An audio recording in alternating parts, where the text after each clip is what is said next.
Secret recipe MDH का जीरा SIP jaljeera मसाला। SIP SIP जीरा सिप MDH का जलजीरा जीरा सिप MDH का जलजीरा जीरा सिप। और तेहरान के एयरपोर्ट में सुरक्षा बढ़ा दी गई है।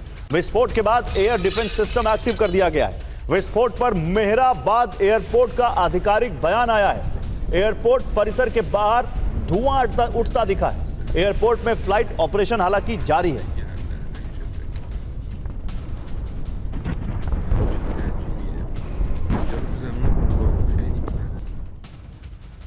देखिए, इसी बीच बड़ी खबर है, इजरायल को परमाणु हमले से तबाह कर देगा ईरान। इजरायल पर न्यूक्लियर वेपन से हमले की धमकी। ईरानी सांसद के सलाहकार मेहदी मोहम्मदी की चेतावनी। न्यूक्लियर अटैक कर इजरायल को तबाह करने की तस्वीर जारी की। गाजा और वेस्ट बैंक में भी न्यूक्लियर अटैक की वार्निंग। तो आइए आपको तीन बड़ी खबरें एक साथ दिखाता हूं। तेहरान के मेहराबाद एयरपोर्ट के पास धमाका। विस्फोट के बाद मेहराबाद एयरपोर्ट का बयान आया है कि हमने यहां पर अब चीजें सही की हैं थोड़ी, लेकिन अभी भी यहां पर दिक्कतें हैं। इजरायल में परमाणु हमले को लेकर जानकारी सामने आई है। पर इजरायल पर परमाणु वेपन से हमले की धमकी दी गई है और इजरायल को परमाणु हमले से मिटा देगा ईरान। ये मैं नहीं कह रहा हूं, ये किसी का बयान है। इजरायल पर न्यूक्लियर अटैक करेगा ईरान। इजरायल के पीएम नेतन्याहू का यह बड़ा दावा है। ईरान परमाणु बम के इस्तेमाल को तैयार है। फॉक्स न्यूज के साथ इंटरव्यू में नेतन्याहू ने चेतावनी दी है और शायद वो ये इसलिए कह रहे हैं क्योंकि वो अपने हमलों को जस्टिफाई कर रहे हैं कि अगर ईरान के पास परमाणु बम आया तो वो मिटा देगा इजरायल को और उस पर परमाणु अटैक करेगा। लेकिन ईरान कैसे परमाणु हमला करेगा, क्यों कह रहे नेतन्याहू, आइए समझाते हैं आपको। इजरायल के पीएम नेतन्याहू ने बड़ी चेतावनी दी है। ईरान यूरेनियम संवर्धन कर परमाणु बम बनाने में जुट गया है। इजरायल पर परमाणु बम से हमले को तैयार है ईरान। ईरान ने परमाणु बम बनाया तो उसका इस्तेमाल जरूर करेगा। इजरायल को मिटाने के लिए ईरान न्यूक्लियर अटैक करेगा। इसी बीच क्या वाकई ईरान परमाणु हमला करेगा? क्या ईरान ने न्यूक्लियर वेपन तैयार कर लिया है? यही तो सवाल है। क्या ईरान ने परमाणु हथियार बना लिया है? इसी को लेकर तो पूरा ये हंगामा हुआ है। इसी को लेकर तो ये युद्ध लड़ा गया है। क्या ईरान के पास न्यूक्लियर हमले की ताकत है जो बेंजामिन नेतन्याहू कह रहे हैं? क्या परमाणु हमले की बात कर नेतन्याहू फिर से ईरान पर हमले का एक ग्राउंड तलाश रहे हैं, वजह तलाश रहे हैं? क्या ट्रंप के साथ बातचीत में उन्होंने ट्रंप को राजी कर लिया इसके लिए?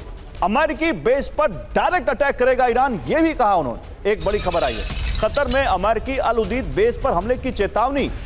ईरान के सुप्रीम लीडर खामनेई की अमेरिका को हमले की वार्निंग। अब यह खामनेई का बयान है, अमेरिकी बेस पर फिर से हमला कर सकते हैं, मिडिल ईस्ट में किसी भी अमेरिकी साइट तक पहुंच सकते हैं, यह कहा खामनेई ने। तो अमेरिका पर हमला करेगा ईरान। नेतन्याहू कह रहे हैं कि वो हम पर हमला करेगा, खामनेई कह रहे हैं कि हम अमेरिका के ठिकानों पर हमला करेंगे।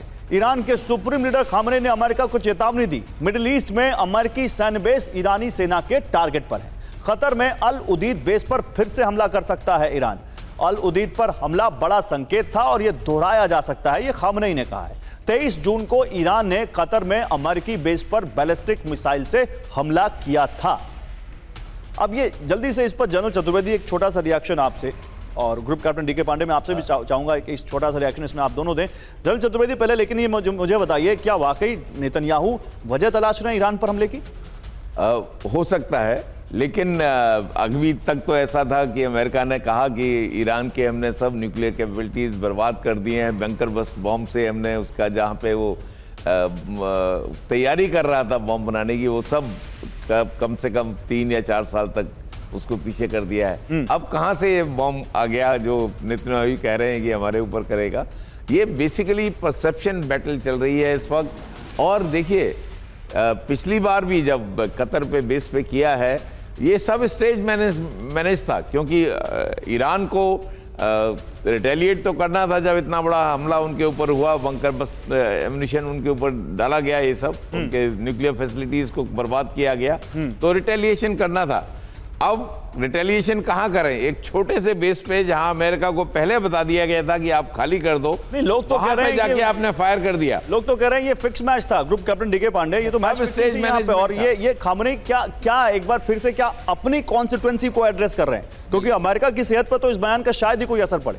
देखिए, निश्चित रूप से अपने आवाम को ये बताना ज़रूरी है कि वो तैयार हैं और बहुत कुछ सोच रहे हैं आगे करने के लिए। और इजराइल का जो अभी देखिए, इजराइल का जो पिछले 15 दिनों में एक्शन रहा है वो काफ़ी अग्रेसिव रहा है। हालांकि सीज तथाकथित सीज फायर जारी है, लेकिन वो कहाँ है?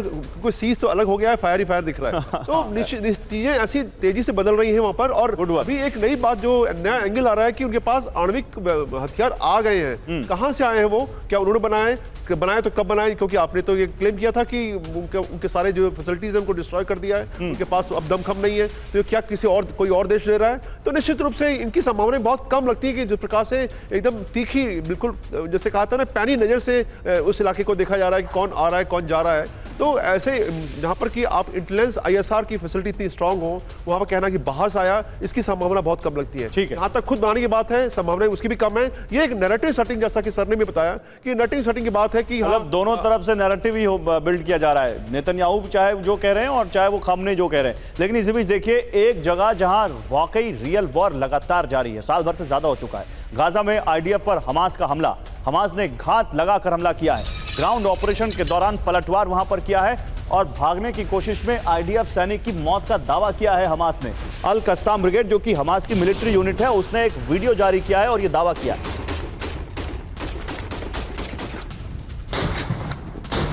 और गाजा में इजरायली सेना की 5 डिवीजन का ऑपरेशन। उत्तरी गाजा में तेज हुआ ग्राउंड ऑपरेशन। गाजा रुका नहीं है। अगर आपको लगता है कि इजराइल ईरान पर हमले कर रहा है और गाजा पर रोक दिया उसने हमले, तो ऐसा बिल्कुल नहीं है। हमास के 10 ठिकानों को तबाह करने का दावा किया है इजराइल ने। और गाजा में अभी भी इजराइल की एयर स्ट्राइक, उनके ट्रूप्स, उनके टैंक्स लगातार दिख रहे हैं, लगातार वो हमले कर रहे हैं। गाजा में फायर फ्लाई ड्रोन से हमला। हमास लड़ाके पर टारगेटेड अटैक किया इजराइल ने। लड़ाके का पीछा कर ड्रोन विस्फोट किया। IDF ने हमले का वीडियो जारी किया। मतलब दोनों सबूत दे रहे हैं कि देखो हम भी मार रहे हैं, और वो कह रहे हैं हम भी मार रहे हैं। उधर नेतन्याहू की ईरान को बड़ी चेतावनी। भारी संकट में होगा ईरानी शासन। नेतन्याहू ने ईरान को चेतावनी दी कि भारी संकट में होगा ईरानी शासन। नेतन्याहू ने ईरान के सामने 3 शर्तें रखी हैं और शर्तें नहीं मानने पर नतीजा भुगतने की चेतावनी दी है। यूरेनियम संवर्धन नहीं कर सकता ईरान, ये कहा नेतन्याहू ने। तो शर्तें क्या है नेतन्याहू की? वो शर्तें आइए आपको बताते हैं। ईरानी शासन गहरे संकट में है, ये कहा है यहां पर नेतन्याहू ने। उन्होंने वार्निंग दी है। उन्होंने 3 शर्तें रखी। पहली शर्त यह है कि ईरान यूरेनियम संवर्धन छोड़े। दूसरी शर्त है कि बैलिस्टिक मिसाइल ना बनाए। और तीसरी शर्त है कि कोई आतंकी गतिविधि ना करे। शर्त नहीं मानने पर ईरान पर फिर से हमले की चेतावनी। जनरल चतुर्वेदी, एक छोटा सा कमेंट, आपको लगता है कि ईरान को इसमें से कोई एक शर्त भी मानेगा? ईरान, हमास, हिजबुल्लाह और हुतीस, तीनों का सारा कुछ जो वो पोषण और उनकी ट्रेनिंग, इक्विपिंग सब ईरान कर रहा है। और ये सब नॉन स्टेट एक्टर्स हैं, टेररिस्ट ऑर्गेनाइजेशन है। उनके साथ इजराइल आज लड़ भी रहा है। गाजा में लड़ाई हो रही है, वेस्ट बैंक में लड़ाई, लेबनान में लड़ाई हो रही है। तो आपको लगता है मानेगा कोई शर्त? ईरान मानेगा? कोई शर्त नहीं मानेगा। ये सब आपस में एक दूसरे को डराने और धमकाने वाली बातें हैं। मतलब मुझे तो लगता है आपस में डराने धमकाने से ज्यादा ये अपने लोगों को बता रहे हैं, देखो हमने उसको इतनी वार्निंग दे दी। ग्रुप कैप्टन डीके पांडे, ये शर्त आपको लगता है तो कोई बच्चा ही बता देगा जो इस वॉर को फॉलो कर रहा होगा कि ईरान इसमें से अगर एक भी शर्त मानता तो इतने नुकसान क्यों झेलता वो? लेकिन ये बताइए, इन 3 शर्तों में नया क्या है? हाँ, बातें तो पहले दिन से हम सुन रहे हैं कि भाई आप ऐसा करिए वैसा करिए, और ईरान क्या करेगा सबको पता है, पूरा विश्व जानता है कि ईरान नहीं चाहेगा कि कुछ भी कार्रवाई नहीं करेगा, बल्कि हमले की तैयारी करेगा। जहां तक गाजा की बात है, एक बहुत महत्वपूर्ण बात बता दूं, जब ये सीज फायर हुआ है तो उसमें गाजा में पुनः हथियार आए हैं। किस रूप से आए हैं वो एक बहुत ही महत्वपूर्ण प्रश्न है कि किस प्रकार से, क्योंकि देखिए उनको टैंक आ रहे हैं, जबकि गाजा में जो इतना आपने अटैक किया था, फेवरेबल सिचुएशन अचीव कर ली थी, तो ये हथियार आना एक निश्चित रूप से चिंता का विषय है। शायद अभी थोड़े दिन और गाजा में इस पर आगे कभी बैठेंगे तो जरूर इस पर बात करेंगे। लेकिन फिलहाल बहुत शुक्रिया आप दोनों का हमारे साथ जुड़ने के लिए। ये है सीक्रेट रेसिपी MDH का जीरा सिर्फ जल जीरा मसाला। सिप सिप जीरा सिप MDH का जल्दी और जीरा सिप MDH का जल्दी और जीरा सिप।